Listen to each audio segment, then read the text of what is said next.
We're going to talk about the communication labs, otherwise known as the interview rooms, in W230 and 236. We're going to talk about how you record your interview and then copy it onto a DVD.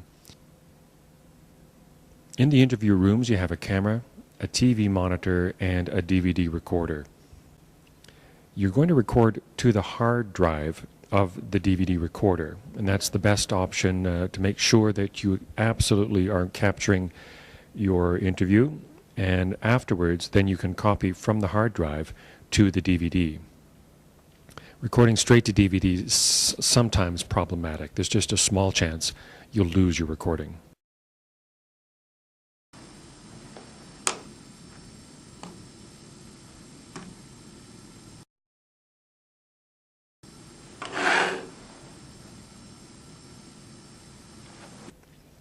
There's the camera above the TV monitor. The first thing to do when you turn on the TV monitor is to bring down the volume.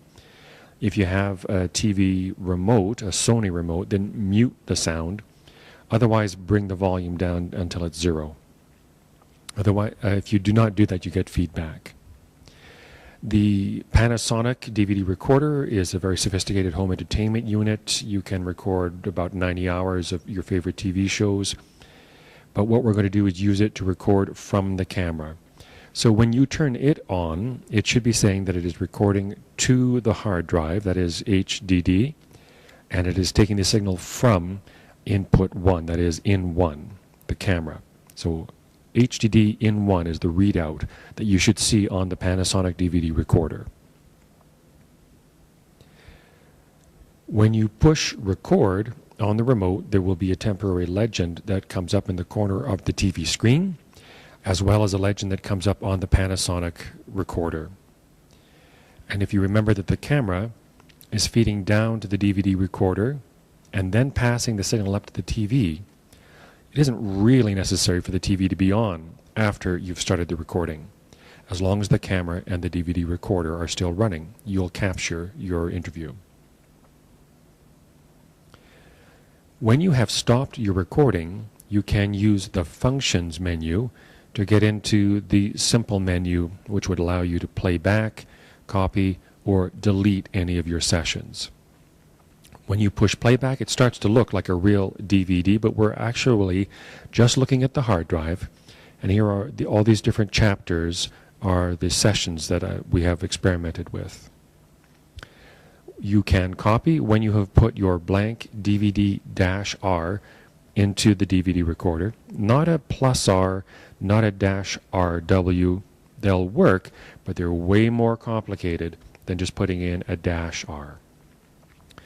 When you copy, you get to choose the track, one or more, that you want to copy over onto the DVD. If you want to copy more than one, you can use the pause button on the silver remote for the Panasonic recorder.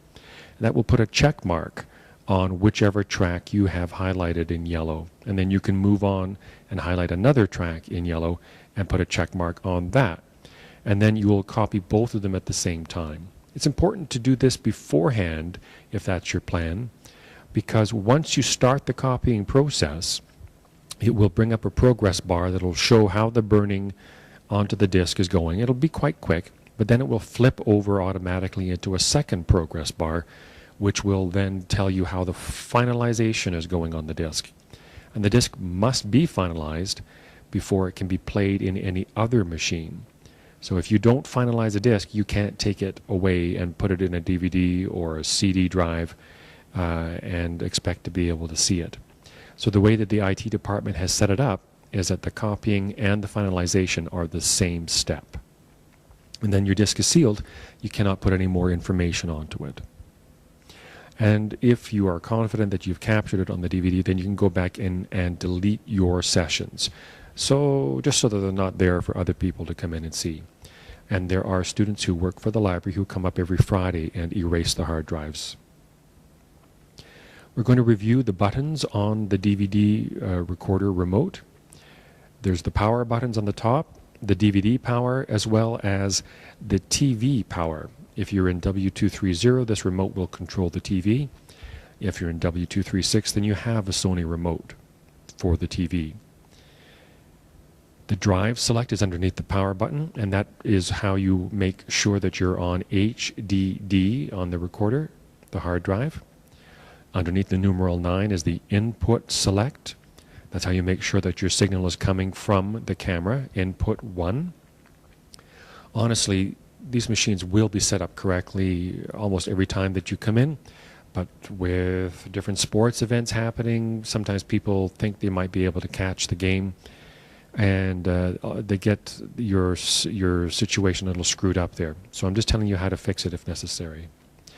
The stop, pause, and play are self-evident. The pause, though, when you're in a menu looking at all the different chapters that have been recorded, that is what the button that puts the check mark on, and it allows you to select more than one track. The record button is the red button down in the lower left. You push it only once, and then you'll see a temporary legend on the TV screen, and you'll see the red recording symbol appear on the DVD recorder.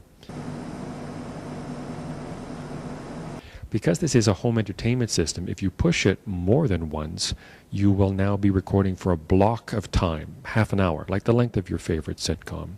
3 pushes, now you're recording for an hour. You can't stop it, so just make sure you push the record button once only. In the arced button here, functions, that's the simple way to get into the menu.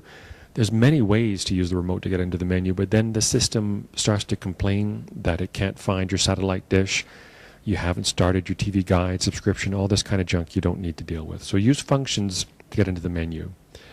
The center disk is how you would toggle around between options, and the enter button is how you select your options.